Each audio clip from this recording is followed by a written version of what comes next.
እነዚህ ዜግነት በቀላሉ የሚሰጡ የአውሮፓ ሀገራት ናቸው። ሰላም የዴሊ ኢንፎ ቤተሰቦች እንዴት ናችሁ? ዛሬም በአዲስ ቪዲዮ መጥቻለሁ። በዛሬው ቪዲዮአችን ከተለያዩ ሀገራትና አህጉራት ለሚመጡ ዜጎች በቀላሉና እንደዚሁም በፍጥነት ዜግነት የሚሰጡ 5 ሀገራትን ነው ይዤላችሁ የመጣሁት።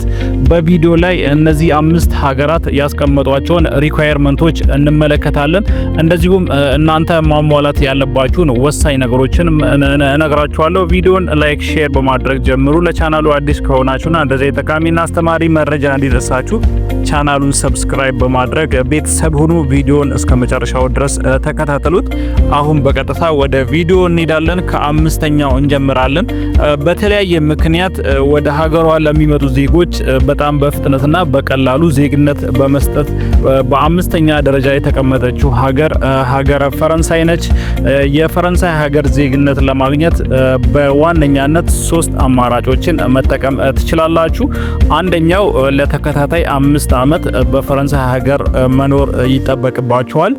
በሁለተኛው አማራጭ በፈረንሳይ ሀገር በሚገኝ ዩኒቨርሲቲ ለ2 ዓመት መማር ይጠበቅባችኋል። ይህም የአውሮፓ ህብረት ዜግነትን የሚያስገኝላችሁ ይሆናል። ሶስተኛውና ሌላኛው አማራጭ የፈረንሳይ ዜግነት ካለው ሰው ጋር ጋብቻ በመመስረት የፈረንሳይ ዜግነትን ማግኘት ትችላላችሁ።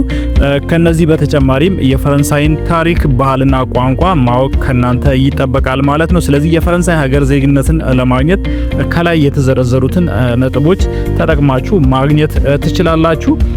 በአራተኛነት በተለያየ ምክንያት ወደ ሀገሯ ለሚመጡ ዜጎች በቀላሉና እንደዚሁም በፍጥነት ዜግነት በመስጠት የምትታወቀው ሀገር አየርላንድ ነች።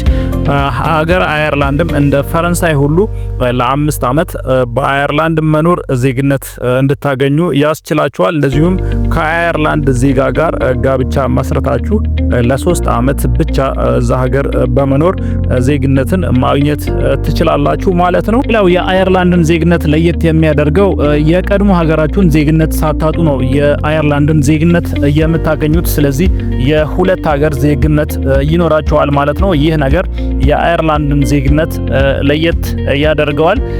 በሶስተኛነት በቀላሉና በፍጥነት ዜግነት የምታገኙበት ሀገረ ፖርቹጋል ነች። በዚህም ሀገር ዜግነት ለማግኘት 5 ዓመት በሀገሪቷ መኖር በቂ ነው። 5ቱን ዓመት ሙሉ እዛ ሀገር መኖር አይጠበቅባችሁ ወይም ግዴታ አይደለም። በአመት ውስጥ የተወሰኑ ጊዜያትን ከኖራችሁ በቂ ነው። ስለዚህ በተከታታይ 5 ዓመታት በየአመቱ የተወሰኑ ጊዜያትን እዛ እየኖራችሁ ከዛ ከ5 ዓመት በኋላ በቀላሉ ዜግነትን ማግኘት ትችላላችሁ ማለት ነው።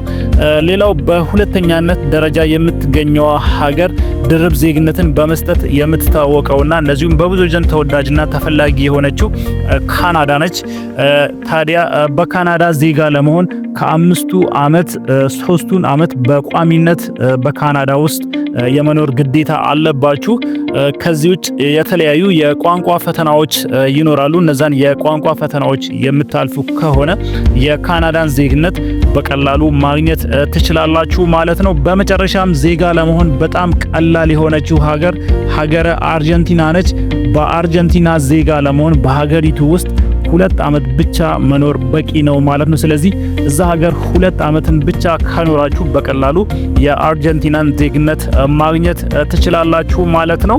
ስለዚህ ከላይ የዘረዘርኳቸው ሀገራት ላይ የሚጠየቁትን ወይም የሚያስፈልጉትን መስፈርቶች በቀላሉ አሟልታችሁ ዜጋ መሆን ትችላላችሁ ማለት ነው። ለዛሬ ይዤላችሁ የመጣሁት ቪዲዮ ይህንን ይመስል ነበር። በቀጣይ በሌላ ጠቃሚና አስተማሪ መረጃ እመለሳለሁ። እንደዚሁም የትኛው ሀገር እንደቀለላችሁና የትኛው ሀገር ህግ እንደተመቻችሁ ኮሜንት ላይ ጻፉልኝ። በቀጣይ ደግሞ ሌሎች ከነዚህ የተሻሉ ዜግነት በቀላሉ ልናገኝባቸው የምንችላቸውን ሀገራት ዝርዝር ይዤላችሁ እመጣለሁ። እስከዛው መልካም ጊዜ ይሁንላችሁ።